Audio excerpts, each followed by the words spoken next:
Hello, hey, hey, Instagram, and hey, Facebook. Good to see you guys. Let's see. We're trying to get this whole thing together here, but just coming in from a workout. So, hello, hello, hello. I got Facebook going on over here. I got Instagram going on over here. So, today I wanted to hop on real quick, just coming in from a workout, sitting out. I got my devotions and Bible and all that stuff here where I came out to read, but I wanted to shoot a video and talk to y'all, hey, about are you in the right circles? Are you in the winning circles? So every day I do calls. Good morning, you guys, and share this video. I'm gonna try to keep this. I got about 15 minutes. Try to keep it to. I got 15 minutes. I got so much to do today, but I want to come on and talk to y'all really quick about being in the winning circles and why it's so important to know who you are attached to and to do whatever you got to do to get connected to the right people. So I was walking this morning and I have multiple calls every morning. Okay. I have 3 calls every single morning, like clockwork, Monday through Friday. At 5:30 a.m., we have like what we call a power hour call. It's like a productivity call where we get on a call together with other business partners and we all work together, work our business together. We do marketing efforts and things like that. In the morning, we do follow-ups. We do whatever business activities we need to do together at 5:30 a.m. And then at 6:30 a.m., we do a coaching call. And the coaching call is where it's an accountability call. So everybody comes on the call. They talk about their wins from the day before. They talk about what they were able to accomplish. They may talk about any struggles that they're having, any frustrations that they're dealing with, or any victories that they've had, right? Or lessons that they've personal development time, because you're learning about different things on these calls and people are sharing different things on these calls, right? And then right after that call at 6:30 a.m., I have an accountability call with some of my digital marketing mastermind folks. And we hop on that call. We do a check-in. We talk about our wins, lessons learned, and stuff like that. So every single morning, I have 3 calls back to back. And this morning while we were having a coaching call, the accountability call, we were just giving nuggets, right? Everybody was coming and sharing nuggets about lessons that they've learned about life, about business. And what we often find when it comes down to success, most people think it's the how. It's like, what do you do? What do you sell? What business are you in? Blah, blah, blah, blah, blah, blah, blah. People associated with that the title that you have that's going to connect you to success. But what most people don't understand is it's the habits that you learn. And it's the things that it's the small little things that you do on a day-to-day basis or that you discover that make the big difference in your outcome and in your personal success. And so this morning while we were having the call, I was kind of sharing nuggets and other business partners were sharing the nuggets. And we stopped and we were like, y'all, do y'all understand how much talent and power is in this circle, right? The people who, all of us have different types of personalities, different backgrounds, different experiences. We come from different walks of life and we share lessons that we've learned, but collaboratively, all the things that everybody is pouring in is like, oh my gosh, and I had to tell them this morning, I said, y'all, listen, I've been in mastermind groups that people are paying $10, $15, $20,000 for, and they don't get this level of insight, right? But the amount of power that comes from being in the right circles was it's amazing how powerful you become as a person just by being plugged into the right circles. Let me give you another example. Right now, during this pandemic, during this economic crisis that we're in and this worldwide crisis that we're in, there's a lot happening. A lot of people's worlds are being shook up on all sides. I don't care who you are and where you live. Life is happening to all of us right now. But there is a huge difference between those that are planted and rooted in the right circles in this season versus those who are just, recklessly moving according to what's happening in the world. And I talked this morning when I did a Insta story. I was talking about the fact that my mastermind group started in February. Okay. That's when our first mastermind group kicked off. It was in February. And we didn't know what we were doing. One of my good friends, he was just like, I've been thinking about doing this call. He was like, we'll get together 7 days a week.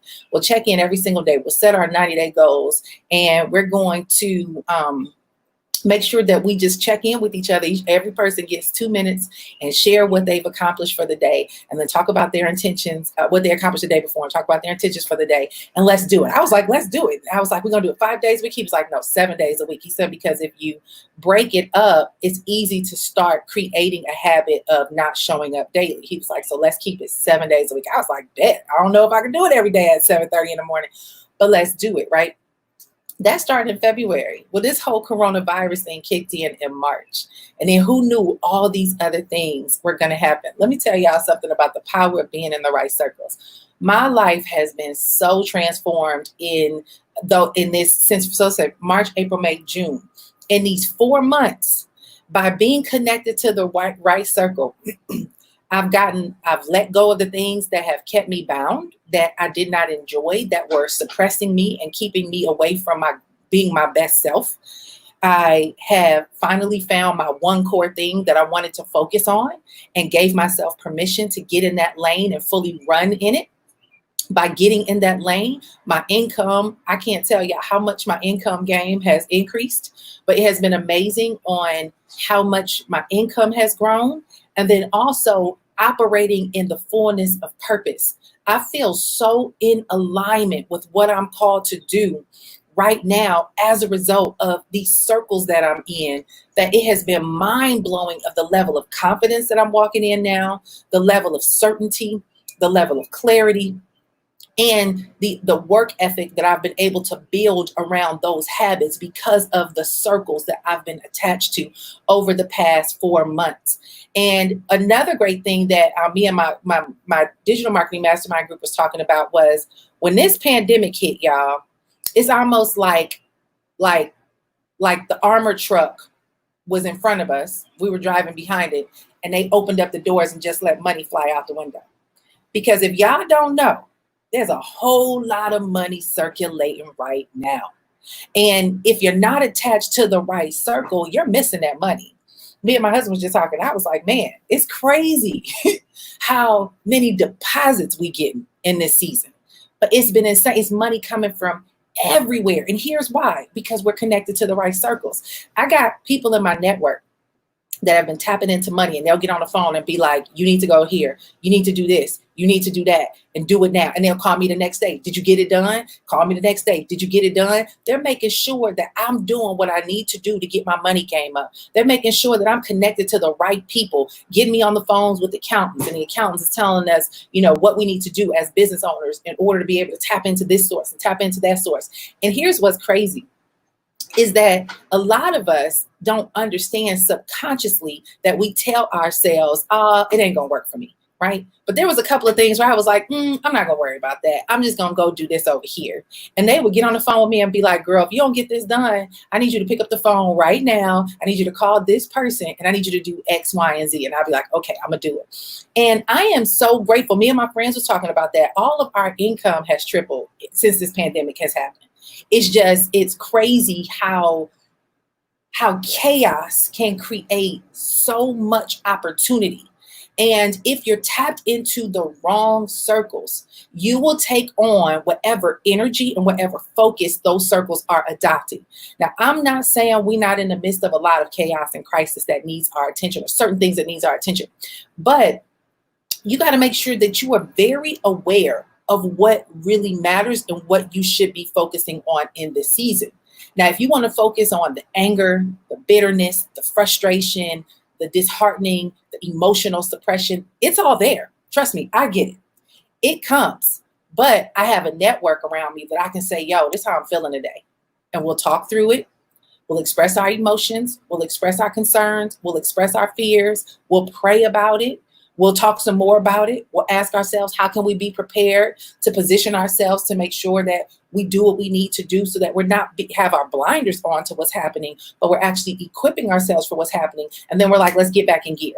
Let's get back focused. Let's get back in tune to what our mission is. Because here's what's happened by being in the right circles in this season. One of the things I know for sure, and I keep hearing this in my spirit over and over again, but we are the Joshua and Caleb generation. Okay, the Joshua and Caleb generation. If you guys do not understand the story of Joshua and Caleb, so if you go and you read the story of from Genesis and Exodus, back with when the Israelites were slaves in Egypt, and God told Moses that he's going to go to Pharaoh, and Pharaoh got to release the people. Well, Moses had to lead these people out of Egypt and into the promised land, right? They were slaves, and the list goes on and on and on and on, and on about that story. But it took them, y'all heard this story over and over again, it took them 40 years to go through the wilderness to try to get into the promised land. But here's the thing about those 40 years. What happened is God bred a new generation, right? So you had the previous generation that had to go from the Exodus, right? They had to go through the leaving of this enslaved season in their life. And they had, during those 40 years, guess what? They had to have a mindset shift, because a great deal of the people who were brought out of Egypt actually preferred to go back to it because it was what they knew. So they kept fighting their freedom. They kept fighting and opposing the different things and doors and opportunities that God was giving them. They were complaining. They were fussing. They kept forgetting. And I heard somebody say the other day, if you're living your life looking for miracles, then you're going to be trapped and enslaved forever. And the reason why is because no matter how many miracles God performs, people who do not shift their mindset, that understand that they have to do the work in order to operate in the manifestation of God's promises, what happens is they stay attached to the pain of their circumstance, no matter how many miracles God performs. And the reference was, look at the Israelites, right? They would say, oh my God, I'm so hungry. And God will rain manna down from heaven. And then next thing you know, the next day they're complaining again, and they're getting mad at Moses, like, take us back to Egypt. Don't nobody want to be out here in the desert and all this. I mean, in the lost in the wilderness, whatever. But they were dealing with having this old mindset, trying to go into a new opportunity. So what happened over the 40-year period is a new generation was birthed. Okay, a new generation was birthed. So the Exodus, leaving this enslaved season, was actually allowing them to begin to prepare for the next generation to be the extension to walk into the promises that God had for them. And so what happened is a whole new generation was born. Here's the deal. When this new generation was born, they were born in the wilderness. They were born hearing about the stories of the enslavement, but they were also born understanding that they were given, they're walking to go into the promised land. So this new generation was like, all right, let's go to the promised land. Like, when we going? What we going to do? Like, I'm tired of talking about where y'all came from and the enslavement. I get that. But we here now in the wilderness. I need to get to the promised land. Like, I'm ready to go into the promised land. So here's the deal. When they finally got to the doors of the promised land, literally like right across the hill, the promised land is over there. They standing here. What happened was they had to send out a couple of soldiers to go over into that land to spy out the land, because they had to go and conquer the land, right? So they had the Joshuas and the Caleb, right, the young generation, amongst some of the other ones to go over and spy out the land to see, okay, what are we about to take and conquer that God has promised us? So when they went over there, they actually went into they kind of spied out the land, but a couple of the old folks was like, oh my gosh, like they were intimidated by what they saw, because remember, they're coming from enslavement, operating with an old mindset, had fear, doubt, pessimism, whatever was attached to that. But the new ones, they were like, all right, I see it. This is the promised land. It's ours. We're ready to take it. So when they came back and they had to do the report was, they were asking like, okay, what did y'all see? So some of the older folks was like, oh man, we're like grasshoppers in their sight. They're so big. They saw the obstacle, right? They looked at the struggle and the challenge of going to take the land. But the Joshuas and Caleb's was like, oh, we could conquer it. Like we could defeat them. Let's go. Like we're ready to take it over. And they didn't see obstacles. They saw opportunity. And so what happened? Those folks who they weren't equipped to go in and take the promised land were left behind. And the Joshuas and the Caleb and the new generation went, and they actually were able to experience that promised land. We are the Joshua and Caleb generation. doesn't speak ill will of anything that has happened before us, but it's understanding how God works through legacy and how God works with generational promises. Is that you'll have somebody before us who had to fight and overcome the previous circumstances, but they also were giving birth to us to be an extension of that promise that we can go and conquer and take over that promise, right? And so right now in this season, you guys, we're the remnants of that. If you think about the 40, 50 year ago, where we were as a country, where we were as a, this whole fight that we're fighting right now, it was just the real revolution was just getting started. Now we're in that birthing, manifesting, harvesting season where all the prayers, the sweat, the blood, the things that, our generation, our previous generations and ancestors had to go through to give us the freedom we have today, to get educated, to get what we have, to have the opportunity to be entrepreneurs, to, be able to access the opportunities that we have today. We're now living that out. And we have to be able to understand that we're the Joshua and Caleb generation. And you have to ask yourself, what circles am I attaching myself to? And what lens are we looking through for where we are right now? I see a lot of bullying going on the internet. People feel like you have to be in a certain state of mind in order to really feel what's happening. It's a lot of unfortunate stuff where emotionally, and I get it, all of us are in our emotions. But I've learned you got to protect your emotions and protect your energy to understand what is your divine assignment for where you are at in this season. What is God calling you to do? And who is God calling you to be in this season? And many of us are right now controlled emotionally. Very few of us are operating purposefully, right? And in being in divine assignment. Let me give you guys a little bit of insight. Here's the reality about the world that we live in. In Ecclesiastes, they say there's nothing new under the sun, right? And that's why I'm so grateful for just for the word of God and for a relationship with God, because I've learned that we're spirit beings having a human experience. So where we are was already divinely assigned. It was already manifested and mapped out. It was already mapped out before we were born on the earth.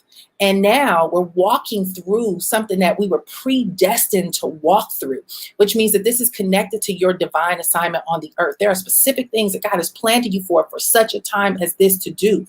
And at the end of the day, it's not for us to operate from a place of fear or uncertainty, but it's for us to operate from a place of boldness and faith and say, oh God, you birthed me for such a time as this. Oh, you've equipped me all these years for this immediate circumstance. Oh yeah, you've prepared me for everything that I've ever gone through so that I can come face to face with this opportunity. You've equipped me with these relationships, with this level of knowledge, with these resources. You've planted me right where I am for this specific assignment. I'm ready, right? I'm ready. And very few of us feel equipped to do that. I will say to y'all, I feel ready. I told my husband that the other day. My husband's a Black man who has a very, he's a big Black man who's dealt with this his entire life, right? Because he looks a little intimidating to people, and people will say, if I saw you in an alley, I would run. And, he's had to deal with his big Blackness all his life, looking like a big Black, intimidated Black man, whatever it is. He's dealt with high levels of racism, going to different colleges who intentionally suppress Black men. So he's dealt with this his entire life. And so when he came to me the other day, he was just like, I'm just so frustrated because we've dealt with this our entire life. And so I had to tell him, I said, babe, listen, let's pull ourselves out of this really quickly, because I get what we see in the physical, but we need to get connected in the spiritual, because at the end of the day, it is a big spiritual battle that is connected and associated with a population of people that makes it very easy to rile us up and lose sight of the bigger picture of what God has called us to do. Now, I'm not saying what's happening isn't important, but I'm saying we got to see where God has planted us in this and not allow ourselves to emotionally unravel, because God is calling us to do something right now in this and not act out to where we get suppressed emotionally. Because if we allow ourselves to get suppressed emotionally, what happens is it drains you energetically. And that's what I told him. I said, I don't want you to get drained. You cannot be drained. You need to be alert in this season. You need to be spiritually discerning in this season. And you need to be equipped and prepared in this season where you're operating from a place of wisdom and power and boldness and not emotional reactionary fear. So we're not going to allow fear to conquer us. We're not going to allow fear to come in and try to make its way in our door. We're not going to be moved by the bitterness and the hatred, and really just the demonic forces of the earth that are operating through people. We're not going to be moved by that. We're going to operate in the fullness of the power of who God is, who he's created us to be, and what he's assigned us to do in this season. And so we had to shift our perspective. And I was like, okay, we can't be emotionally unraveled. We just have to be spiritually discerning and prepared. What do we need to do to prepare in the season? What are the things that we need to have in place? What conversations do we need to have? What kind of blueprint do we need to have mapped out, right? If this case scenario happens, what's our plan for that? If this case scenario happens, you got to be very aware of what's happening, but you don't get lost in the emotional unraveling that creates fear and puts you in a position where you're unprepared and you're reactionary. And so we began to discuss that, and all of a sudden I could see him go from this to got it, right? Just like from feeling defeated to we got it. We got a blueprint. And it's the ability to be in those circles that are speaking life through these circumstances to remind you that you got the victory, boo. Like they can try to steal my body, but they can't steal my soul. They can try to attack attack us. They can try to attack our emotional state, but they can never conquer our spiritual assignment. And that's the thing, is making sure that you're in the right circles, having the right conversations that are going to equip you and prepare you and position you to be alert, to be sound, to be wise, and to operate from that place of spiritual discernment and not from emotional collapse. And so I share that with you guys to say, make sure you start paying attention to specific circles that energize you and that you feel will equip you, and invest in those circles. So let me give you an example. So one of the things that I chose to do in this season was to remove myself from running my own company. When I run my own company, it's mine. It's just me. Do what I got to do. It's easy for me to do what I need to do for me, right? If I need to make money for me, I can make money for me. If I need to, whatever, it's all me. But I put myself back in the field to say, I'm going to mentor others. I'm going to be out here building others up. I'm going to begin to pour out into others and show them what it is they need to do. And I used another platform for it, right? So I had a couple of conversations yesterday. People are like, oh my God, I'm interested. I want to work with you, blah, blah, blah, blah. So I talk to them and I tell them what I'm doing. They're like, oh, I was hoping you were doing something else. And I'm like, listen, let me tell you something. Let me explain something to you about your predisposed expectations or whatever it is that you had in your head about what you feel I should be doing. At the end of the day, I know wherever my feet is planted, it will be fertile ground. I know whatever my hands touch, it shall prosper. I know whoever I'm attached to, they're going to be blessed and win. So I don't care if I'm working at Chuck E. Cheese. If you see somebody planted in good soil, where they are like a tree planted by rivers of living water, that they're constantly flourishing, that when they open up their mouth, they're constantly sowing life and giving things to other people, baby, you better put your Chuck E. Cheese uniform on and show up for work and make whatever little $8 you need to make. Because if you working at Chuck E. Cheese is attaching you to somebody that's going to speak life into you, that's going to transform and change your life, remove your ego from what you thought they should be doing in order for you to be attached to them. And you better do what you got to do to get connected to them. Stop prejudging where people are, feeling like they need to have some great grandiose presentation for you in order for you to be attached to them. Because when you see fertile ground, baby, you better sow those seeds. And so that's one of the things that I want you guys to understand about being attached to the right people and being connected to winning circles. There are things that I've done in my life. Let me tell y'all, the greatest lessons I've learned in my life came from fresh out of college, came from me working at Red Lobster. I was a graduate out of college with a degree in IT, baby. Yes, I got an IT degree. And I had made a decision that I would never work for anybody, right? In a corporate job. I didn't want to go to corporate America. I did an internship when I was in college. I hated it. And I was like, I am never going to work a corporate job in a day of my life. And I was a waitress at Red Lobster. And I chose to stay a waitress until I figured out who I wanted to be when I grew up. And I loved it. I loved serving people. I loved waiting tables. I loved the hustle of making the money. And I did it for 3 years. And it took me to 3 different states. I worked at Auburn, Alabama. It took me to Kennesaw, Georgia. And then I went and worked at the Beverly Hills one in California, right? Transferred, was able to move around. Thank you, Red Lobster. But I'll never forget the lessons I learned by working at Red Lobster. I had one of my best friends working with me. And I remember I used to be tired some days and I want to, check out early. I wanted to halfway do my job. And I remember we had to fill the salt and pepper shakers before we were getting off work, right? Because, you got to clean your station and your tables or whatever. And so I was ready to leave and I was like, man, I'll get these salt and pepper shakers later. And my best friend looked at me and she said, listen, Nick, she said, you never want to give people anything negative to say about you. She was like, when they give you a task, you go above and beyond to get the job done. She said, not only do you do your salt and pepper shaker, she said, but if you're on your way out the door and you see somebody else miss their station, fill it up, even if that was their job anyway, because you want to operate in excellence in everything that you do. And I looked at her and I was like, this is only a $2.50 an hour job. And I was like, I never looked at it that way. But that lesson right there taught me to operate in excellence in everything that I do. And there were so many other nuggets that she would teach me about service and serving and doing it even when you don't feel like it, right? But who knew that me being attached to my best friend, who to this day is one of the top ITs that work for Accenture, right? She was a brilliant, full scholarship kid, all A's. Even to this day, she continues to mentor me. But who knew that me being attached to her at Red Lobster would transform my life, would transform how I do business, would transform the kind of entrepreneur that I became. So I say that to say, if you see somebody winning, I don't care where they're planted. I don't care what they're doing. You better do everything in your power to get attached to them, because you can go and chase. Let me tell y'all, it's right now as we speak, a whole public display of what happens when you follow people for the wrong reasons. There's a whole lot of folks out there that many of you guys follow because they drive the right cars, they got the right labels on their arms, they dressed the part, they went to the right plastic surgeon, they did everything right that on Instagram and on Facebook, their life looks so well put together.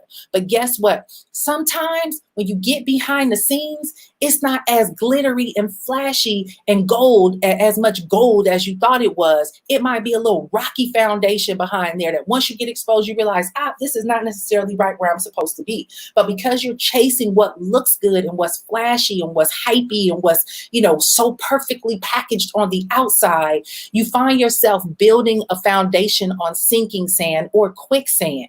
But when you find somebody that when they open their mouth, they speak life, or everywhere that they go, I don't care if they are operating in the fields, feeding the homeless, in the military, wherever, but wherever they're planted, you see rivers of living water coming out of them. You better attach yourself to them, because that's a winning circle and that's fertile soil. So that's what I want to share with you guys today. I'm going to close this out. I got so much to do today, but you make sure you get in the right winning circles, and you better make sure you are strategically positioning yourself to be with the right people in the season, y'all, because let me tell y'all something. Right now, God is exposing so much. And if you are not attached to a solid foundation, your whole world will be shook up, and it can be a matter of life and death for you in all areas, physically, mentally, financially, and spiritually. So you better make sure you are on the winning side, because at the end of the day, it's only two sides. Either you're winning or you're losing, but there is no in between. So make a decision and make sure you get with the winning circles. If y'all want to know more about what I got going on, DM me. But I am not playing in this season, and we got a lot going on over here in Impact Nation where we're helping people win. All right, so I gotta go. Have a great and awesome day. Share this video if you feel like other people need to attach themselves to it, and I will talk to you guys soon. All right, y'all, I'm out.